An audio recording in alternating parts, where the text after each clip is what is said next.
Eh bien bonsoir à toutes, bonsoir à tous, ravi de vous retrouver sur les ondes de Variance FM, c'est Jérémy et je suis avec vous pour un tout nouveau numéro de l'émission Des idées et du goût. Une émission consacrée, comme vous le savez, aux créateurs, aux producteurs locaux, enfin bref, à tous ces artisans qui nous proposent plein de belles choses sur notre territoire. Aujourd'hui, c'est une émission qui est dédiée aux créateurs et créatrices locaux et sans plus attendre, nous avons le plaisir de recevoir notre première invitée en cette soirée de mardi. Il s'agit de Mathilde et elle va nous présenter Bébé Boréal. Bonsoir Mathilde. Bonsoir. Eh ben, on est ravis de vous avoir au micro de Variance FM, c'est un plaisir. Merci de m'accueillir. J'ai plein de questions à vous poser puisque vous proposez donc plein de choses dans l'univers des jeunes enfants et notamment des balançoires d'intérieur. Alors, je ne vais pas spoiler les auditeurs, on va en parler dans un instant, mais dans un premier temps, quelle est l'histoire de Bébé Boréal ? Comment votre entreprise a-t-elle vu le jour ? Expliquez-nous. C'est avant tout par la balançoire d'intérieur pour bébé. En fait, j'en avais une quand j'étais petite et c'était assez courant en Finlande il y a une trentaine d'années. Quand j'étais petite, il y avait beaucoup de familles qui avaient déjà des balançoires d'intérieur pour bébé. Et quand j'étais enceinte, j'ai voulu ressortir ma propre balançoire. Et quand je l'ai revue, j'ai vu finalement une balançoire un peu vintage, mais un vintage moche et puis pas si sécurisé que ça. Donc, j'ai voulu la retravailler. Finalement, je me suis dit, je vais faire la 6 et un peu plus, je me suis dit finalement que je vais aussi revoir le contour et puis la corde. Et finalement, j'ai tout revu de A à Z. Et j'ai fait 2 prototypes et pour arriver finalement à un résultat qui me plaisait pour ma fille et pour sa sécurité. Alors, il faut dire donc que les balançoires d'intérieur, c'est un concept qui est assez original puisque vous êtes la seule ou quasiment la seule à faire ça en France. Oui. La réglementation européenne est relativement stricte et il n'est pas facile de réaliser ce genre de jouet pour enfants qui est très cadré par la norme européenne. Et je pense que c'est dû à cela que je suis probablement la seule en France, voire peut-être en Europe, d'en faire de façon artisanale et surtout certifiée aux normes européennes. Alors évidemment, on en reparlera de ces normes parce que ça fait partie des contraintes que vous avez rencontrées lors du développement de ce type de création. Mais avant, j'ai envie qu'on parle un petit peu plus en détail de ces balançoires, forcément, qu'on les découvre un petit peu finalement dans leur aspect et dans leur utilisation. Alors, une question tout d'abord donc sur la tranche d'âge qui peut utiliser ces balançoires. À qui sont-elles destinées ? Elles sont destinées aux bébés qui savent s'asseoir par eux-mêmes, c'est aux environs de 10 mois, jusqu'à 18 kilos, c'est à peu près 4 ans. Ah oui, d'accord, donc oui, une utilisation assez large et on peut quand même la conserver assez longtemps. Et ça peut largement faire plusieurs enfants. Ah oui, ça résiste. Oui. Et c'est essentiel, tout à fait, puisque pouvoir le transmettre d'un enfant à un autre, c'est top. En fait, j'ai voulu créer une balançoire qui est vraiment durable, avec des matériaux, par exemple la suédine, qui est un tissu qui ne se déforme pas, qui est tout doux pour bébé. Je fais des doubles coutures avec du fil extra résistant. C'est ce qu'on utilise, par exemple, pour coudre les voiles de bateau. Ah oui, donc effectivement, on est sur des matériaux qui sont quand même de très très bonne qualité pour le coup. Oui, j'ai voulu une balançoire durable et qui puisse servir dans le temps pour plusieurs enfants. J'utilise un tissu, la suédine, qui est un tissu qui ne se déforme pas, c'est un tissu d'ameublement tout doux, et du fil extra résistant qu'on utilise par exemple pour coudre les voiles de bateau avec des doubles coutures. Donc c'est vraiment un jouet qui est vraiment durable et peut être utilisé pour plusieurs enfants. Et alors, comment avez-vous eu connaissance de ces matériaux ? De quoi vous êtes-vous inspiré ? Est-ce que vous avez regardé un peu à droite, à gauche pour savoir quel était le bon matériau ? Je suis assez autodidacte au niveau couture, je suis très manuelle, je touche un peu à tout et donc c'est avec beaucoup de recherches personnelles. J'ai aussi contacté beaucoup de couturières, mais même des menuisiers pour les bois. Pas mal de professionnels en fait qui vous ont beaucoup aidé pour confectionner cet objet. Oui, tout à fait. Je suis allée vraiment à la recherche des infos tout autour de moi. D'accord. Alors, on va parler de son aspect aussi, de cette balançoire. Quelles sont les couleurs et les motifs que l'on retrouve régulièrement sur ces balançoires ? Alors, j'ai la balançoire sur l'assise. On est vraiment sur un tissu tout doux, gris pour la neutralité. Et après, les coussins sont de couleur pastel qui reprend l'univers de bébé, mais surtout aussi le côté scandinave dont je me suis beaucoup inspirée parce que j'ai une double nationalité et c'est quelque chose qui est très ancré en moi. Donc, des couleurs très pastel, douces et qui peut facilement s'intégrer soit dans une chambre de bébé ou dans votre salon, dans votre décoration. Et puis des couleurs qui donnent envie de voyager vers votre pays aussi, pour le coup. Oui, complètement. Et alors, on va parler du plan pratique maintenant. Qu'est-ce que vous nous conseillez pour l'installation de ces balançoires? Où vaudrait-il mieux les mettre, justement, dans une maison ou dans un appartement? Et comment doit-on les installer? Alors, il ne faut pas avoir peur de le mettre dans un appartement. Effectivement, moi-même, j'étais en appartement quand j'étais petite et elle était entre notre entrée et notre salon. Ça peut être une poutre, évidemment, un plafond, mais béton, pas sur le placo. Et ce qui est peut-être plus facile, c'est un contour de porte, un contour en bois avec des crochets qui se vissent dans le bois, tout simplement. D'accord, donc c'est facile à installer en soi. Ah oui. Et ensuite, il suffit de régler la hauteur, j'imagine, de la balançoire? Oui, j'ai conçu la balançoire pour qu'elle soit facilement réglable. Donc, elle s'adapte à un support de hauteur de maximum 2,50 m, ce qui permet de voir venir. D'accord. Et puis, c'est facilement démontable, ce qui fait qu'on peut transporter, si on le souhaite, cette balançoire pour la mettre ailleurs. Oui, une fois que les crochets sont vissés, il n'y a plus qu'à accrocher les anneaux ou décrocher la balançoire quand on ne l'utilise pas, ou même la décaler sur le côté pour faciliter le passage. Et si on veut, on peut aussi la mettre en extérieur de façon occasionnelle lorsque le temps le permet, à condition de la rentrer après l'utilisation. Oui, parce que j'imagine que les matériaux sont quand même un petit peu sensibles au soleil et à l'humidité. Oui, les matériaux ne sont pas traités. Le bois est brut, le tissu n'est pas un tissu d'extérieur, donc pour ne pas l'abîmer, il faut le rentrer à l'intérieur. Oui, on voit bien effectivement que ce sont donc des créations de qualité qui restent vraiment dans l'aspect purement artisanal et surtout, vous faites très attention, on le voit aussi, au côté santé et sécurité. C'est ce que j'ai voulu pour ma propre fille et pour ma deuxième qui maintenant utilise la balançoire de sa grande sœur. Et c'est ce que je veux aussi pour les autres. Et de toute façon, c'est ce qui est demandé par la norme européenne. Et alors en termes de confort, qu'est-ce que vous pouvez nous dire sur ces balançoires? J'imagine qu'on s'y sent bien finalement, hein. Quand on a bébé qui est à l'intérieur, il a certainement plus envie de partir, j'ai envie de dire. En général, quand je suis sur les marchés, je montre les photos de ma fille. On peut la voir s'amuser et aussi avoir son temps calme dans sa bulle. Elle y a bu son biberon, elle s'y est même endormie. Donc, en fait, elle reflète complètement l'épanouissement et le repos dans sa balançoire. Ah oui, donc l'enfant peut s'amuser, profiter et aussi prendre du temps pour lui pour se reposer. Oui, et c'est un D'accord. plaisir partagé avec les parents. C'est top, effectivement.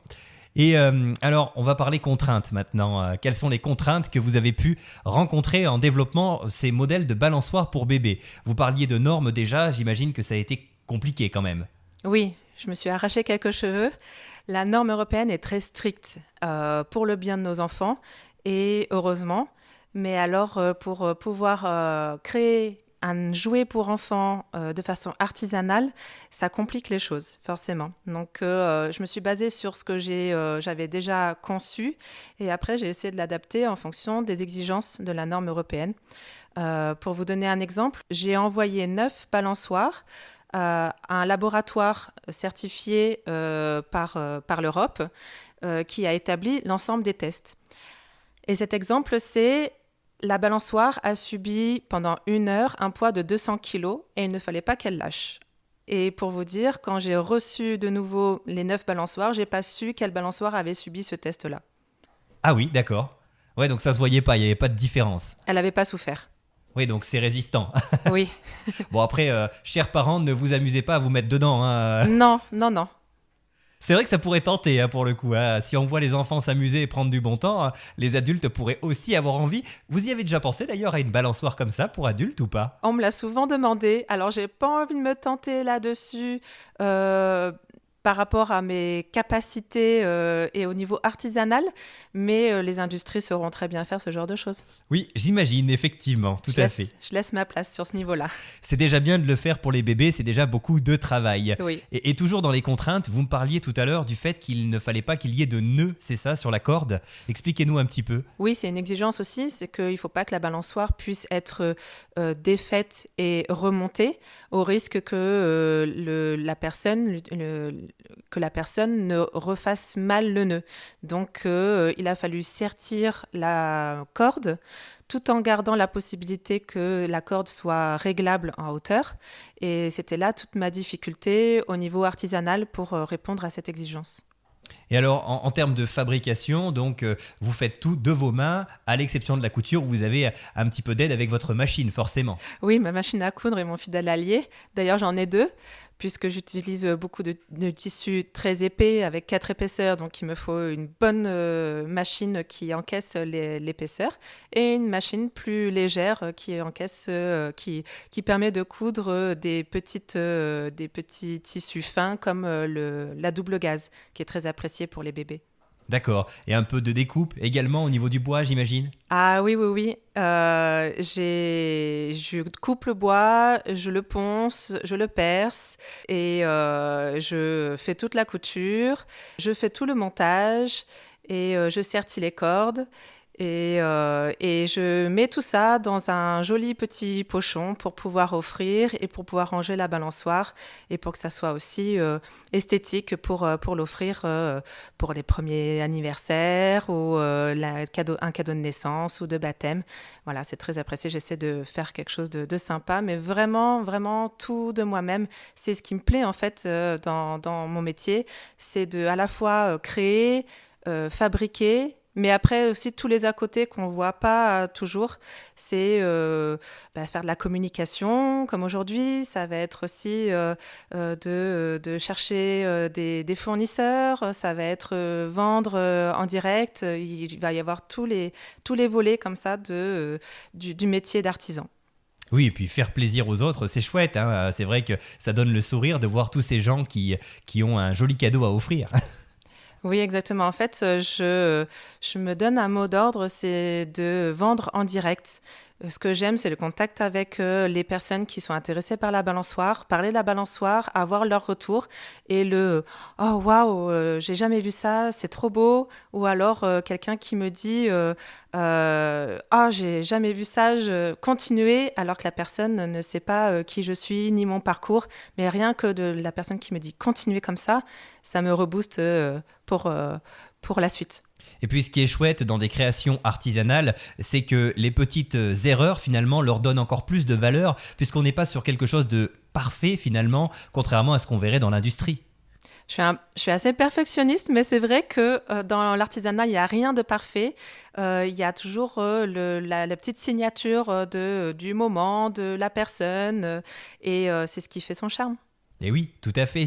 Alors parlons aussi un petit peu d'entretien, c'est important parce qu'avec des enfants en bas âge, on a parfois des surprises, forcément. Et vous savez de quoi je parle en plus. Alors du coup, est-ce que ça s'entretient facilement ces balançoires si jamais bébé venait effectivement à l'attacher ?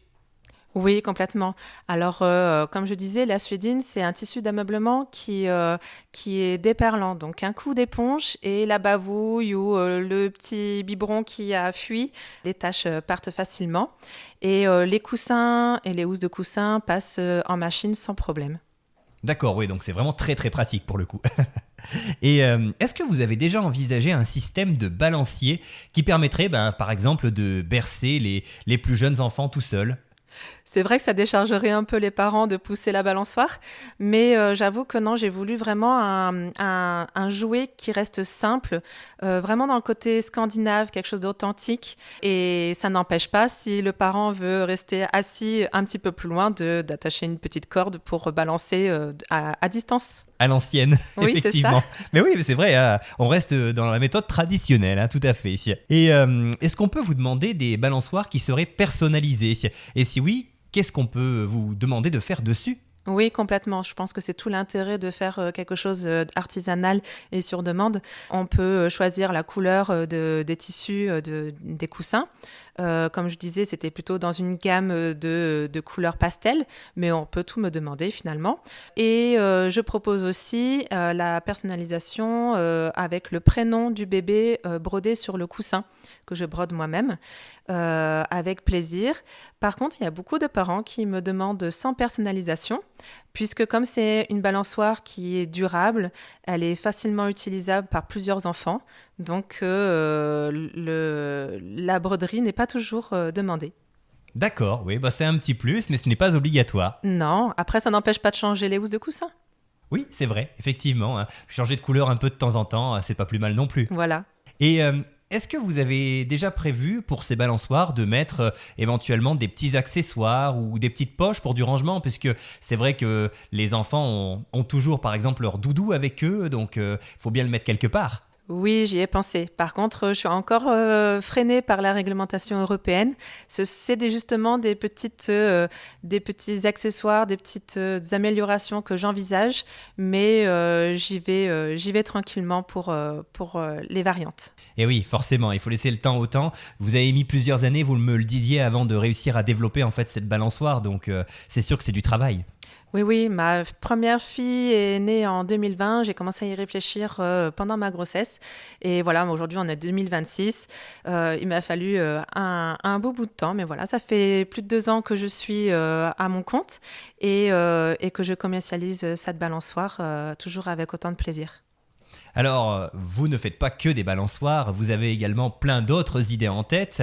Et justement, quelles sont donc les autres créations que vous proposez avec Bébé Boréal ? Alors, toujours dans la couture, j'ai conçu une jolie petite couverture super moelleuse, super chaude pour envelopper bébé, par exemple pendant les sorties dans la poussette. Les ranges doudou. On en parlait tout à l'heure, le range doudou qu'on peut accrocher soit au lit ou soit dans le parc. Et pour reposer mon dos, je fais aussi un petit peu de tricot, donc je fais des chaussons. Et l'originalité, c'est je propose des tableaux, mes premiers chaussons, qui permet d'utiliser les chaussons le moment venu. Et quand les chaussons deviennent trop petits, c'est d'attacher les chaussons à ce tableau pour souvenir, au lieu de les laisser au fond du placard. C'est un bon moyen d'avoir un joli souvenir chez soi de l'enfance. Un joli souvenir et puis un joli cadeau à offrir pour une naissance. Tout à fait, mais vous avez totalement raison. Et alors, j'imagine que ces créations vont dans la même ligne directrice que ce que vous proposez en termes de balançoire, c'est-à-dire que vous restez dans une thématique un peu nordique, c'est ça? Vous restez, j'imagine, sur des couleurs qui sont un peu similaires, peut-être, et des thématiques également qui ressemblent un peu à ce que vous faites pour les balançoires? Oui, je reste toujours dans la même gamme de tissus, donc la double gaze, je la travaille beaucoup. Des tissus tout doux, respirants et surtout Ecotex, c'est important pour moi. Et dans des coloris toujours un peu scandinaves, pastel, très, très bébé. C'est votre truc, quoi. C'est les couleurs qui vous vont bien. Oui, oui, oui.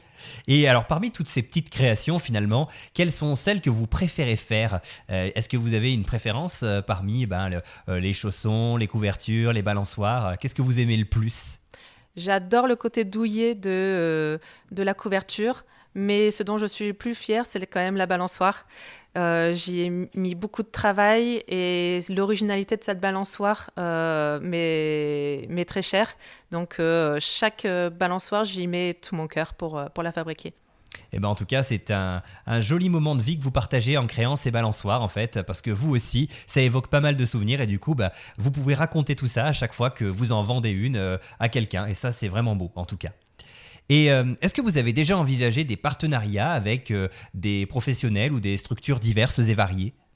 Oui, j'ai déjà un partenariat avec Femina, c'est un centre de bien-être et maternité à Sébaza. C'est 2 bouts de femmes qui travaillent avec des mamans et des futures mamans pour prendre soin d'elles. Et donc, j'ai ma balançoire exposée là-bas. Et aussi, j'aimerais bien trouver un partenariat avec un photographe pour prendre des jolies photos de mes balançoires, les mettre en avant et pourquoi pas proposer la balançoire à la photographe pour qu'elle puisse l'utiliser pendant ses shootings.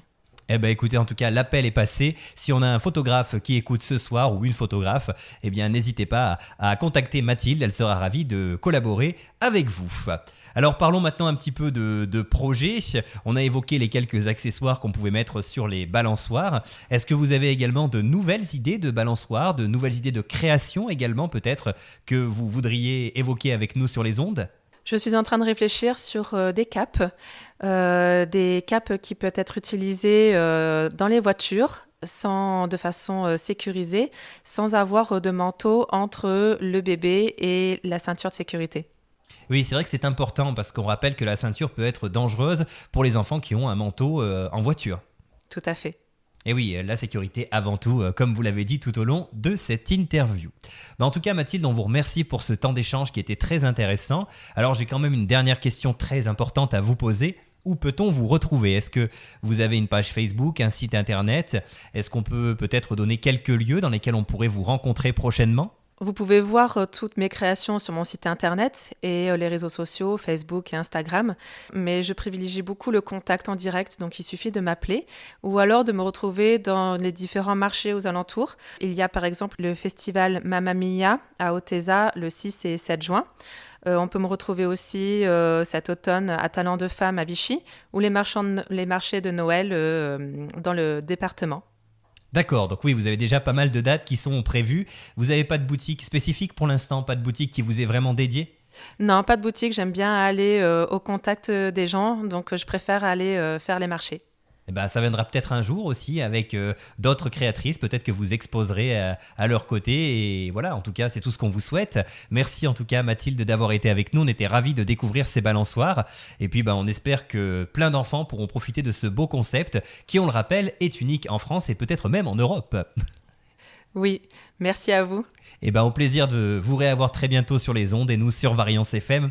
Nous allons continuer avec un petit peu de musique évidemment. Et puis d'ici quelques instants, on aura le plaisir de recevoir le ou la prochaine invitée de cette soirée. À tout de suite.